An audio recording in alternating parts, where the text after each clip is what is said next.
Assalamualaikum warahmatullahi wabarakatuh. Yang terhormat Bapak dosen pengampu mata kuliah ilmu kalam, yakni Bapak Fikri Farihin MPDI. Perkenalkan, nama saya Akurnia Finanda, NIM 25096480017. Di sini saya akan menjelaskan makalah ilmu kalam yang berjudul Tipologi dan Pola Fikir Aliran-aliran dalam ilmu kalam. Pembahasan yang pertama yaitu konsep dasar ilmu kalam. Ilmu kalam adalah ilmu yang mempelajari hal-hal yang berkaitan dengan Tuhan, alam semesta, dan manusia dari sudut pandang teologi Islam. Objek utama kajian ini adalah Allah Subhanahu wa Ta'ala sebagai pencipta dan makhluk sebagai ciptaannya. Ilmu ini muncul karena beberapa faktor. Yang pertama ada faktor internal, adanya perbedaan penafsiran terhadap ayat Al-Quran dan hadis. Yang kedua, faktor eksternal, masuknya pemikiran filsafat Yunani dan interaksi budaya dengan bangsa-bangsa lain yang ditaklukkan oleh umat Islam. Yang ketiga, faktor politik, pergolakan politik setelah terbunuhnya Khalifah Utsman bin Affan yang memicu perpecahan kelompok. Pembahasan selanjutnya yaitu aliran-aliran dalam ilmu kalam. Berikut adalah penjelasan mengenai aliran-aliran utama dalam ilmu kalam. Aliran pertama yaitu aliran Mu'tazilah. Aliran ini didirikan oleh Wasil bin Atha pada abad kedua Hijriah. Mu'tazilah dikenal sangat menonjolkan penggunaan akal rasional dalam memahami agama. Pokok ajarannya yang pertama tauhid, menegaskan keesaan Allah dan menolak sifat-sifat Allah yang bersifat zaid, yakni tambah dari zatnya agar tidak terjadi pluralitas. Yang kedua yaitu ajaran keadilan. Allah itu maha adil sehingga Allah tidak menzalimi siapapun. Manusia memiliki kebebasan berkehendak dan berbuat, sehingga perbuatan baik dan buruk adalah ciptaan manusia sendiri. Pokok ajaran yang ketiga yaitu al-manzilah baina al-manzilatain. Orang yang berbuat dosa besar posisinya bukan mukmin dan bukan pula kafir, melainkan berada di antara keduanya, yakni fasik. Pokok ajaran yang keempat yaitu Al-Quran adalah makhluk. Mereka berpendapat Al-Quran itu ciptaan Allah, bukan kekal bersamanya. Aliran yang kedua yaitu aliran Asy'ariyah. Aliran ini didirikan oleh Imam Abu Hasan Ali bin Ismail al-Asy'ari. Aliran ini muncul sebagai jalan tengah antara ekstrimnya rasionalisme Mu'tazilah dan tekstualisme Ahlul Hadis.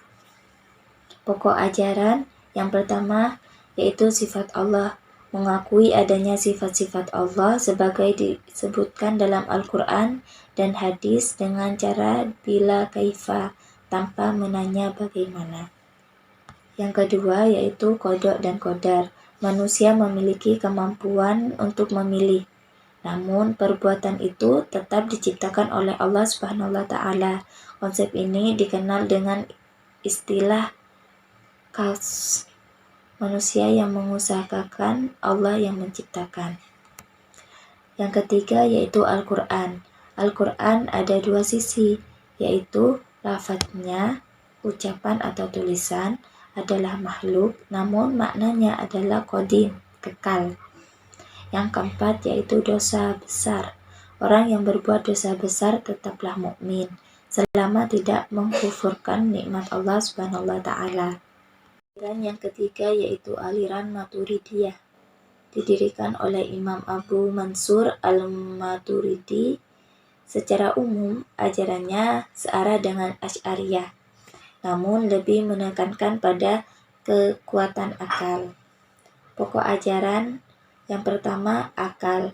Akal manusia mampu mengetahui keberadaan Tuhan dan membedakan baik buruknya sesuatu tanpa bantuan wahyu. Yang kedua, sifat Allah, mengakui sifat-sifat Allah yang kekal. Yang ketiga, perbuatan manusia. Manusia memiliki kekuatan yang melekat pada dirinya untuk berbuat, sehingga ia bertanggung jawab atas perbuatannya. Aliran yang keempat yaitu aliran Khawarij. Aliran ini muncul pertama kali pada Perang Siffin antara Ali bin Abi Thalib dan Muawiyah bin Abi Sufyan.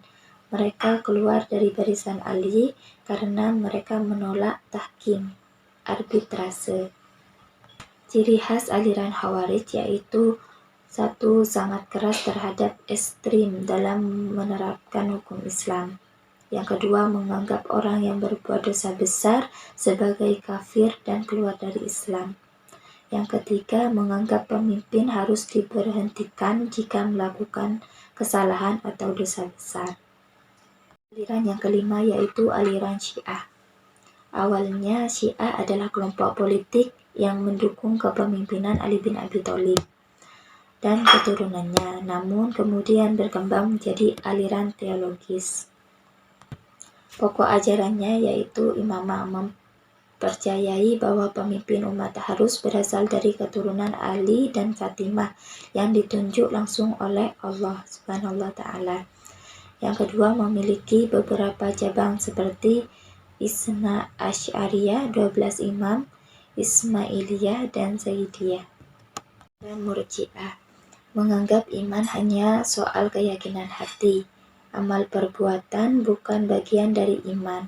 Orang yang berbuat dosa besar tetap mukmin menurut Murji'ah. Aliran Jabariyah berpendapat manusia tidak memiliki kehendak sama sekali. Semua perbuatan manusia dipaksa oleh Allah Subhanahu wa Ta'ala. Perbandingan pemikiran dalam ilmu kalam berfokus pada hubungan antara akal dan wahyu, kebebasan manusia, serta kriteria keimanan.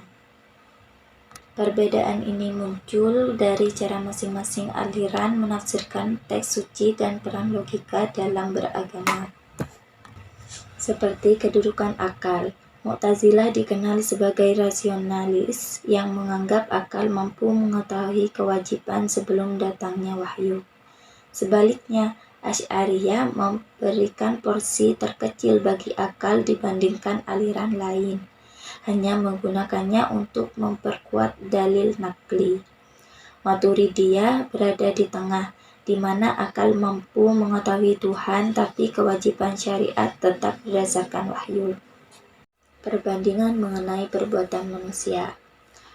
Perdebatan utama yang terjadi antara Jabariyah yang menganggap manusia hanya wayang dan Qadariyah atau Mu'tazilah yang meyakini manusia memiliki kemandirian penuh untuk bertindak. Asy'ariyah menengahi dengan konsep yaitu manusia yang berusaha namun Allah yang mewujudkannya. Perbandingan konsep iman. Bagi Khawarij, amal perbuatan adalah bagian tak terpisahkan dari iman, sehingga dosa besar menghapus iman. Murji'ah memisahkan keduanya secara total, menganggap iman cukup dalam hati saja. Menurut Asy'ariyah dan Maturidiyah, memandang iman sebagai pembenaran hati dan pengakuan lisan, namun perbuatan tidak otomatis mengeluarkan seseorang dari iman. Cukup sampai di sini penjelasan saya akhiri. Wassalamualaikum warahmatullahi wabarakatuh.